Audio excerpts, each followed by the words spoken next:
దీనిపైన already national advisory technical group ని నియమించింది. దాని రిపోర్ట్ కూడా వచ్చింది. ఆ రిపోర్ట్ ఆధారంగా కేంద్రం ఏ నిర్ణయం తీసుకుంటుందో దానికి అనుగుణంగా రాష్ట్ర ప్రభుత్వం కూడా తీసుకుంటుంది. అధ్యక్ష, అయితే ఇక్కడ ఒక చిన్న విషయం చెప్పాల్సి ఉంది అధ్యక్ష.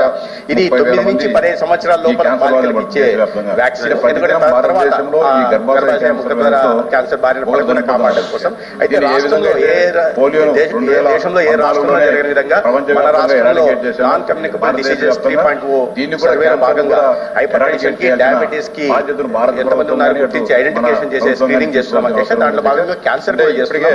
ఓరల్ క్యాన్సర్ కి, బ్రెస్ట్ క్యాన్సర్ కి, సర్వైకల్ క్యాన్సర్ చేస్తున్నాం అధ్యక్ష. 4,10,00,000 మందికి రాష్ట్రంలో తీసుకుంటే 18 సంవత్సరాలు నిండిన బాలికలకి, 30 సంవత్సరాలు నిండిన మహిళలకి సర్వైకల్ క్యాన్సర్ స్క్రీనింగ్ చేస్తున్నాం అధ్యక్ష. అయితే ఈ దీనిపైన already national advisory technical group ని నియమించింది. దాని రిపోర్ట్ కూడా వచ్చింది. ఆ రిపోర్ట్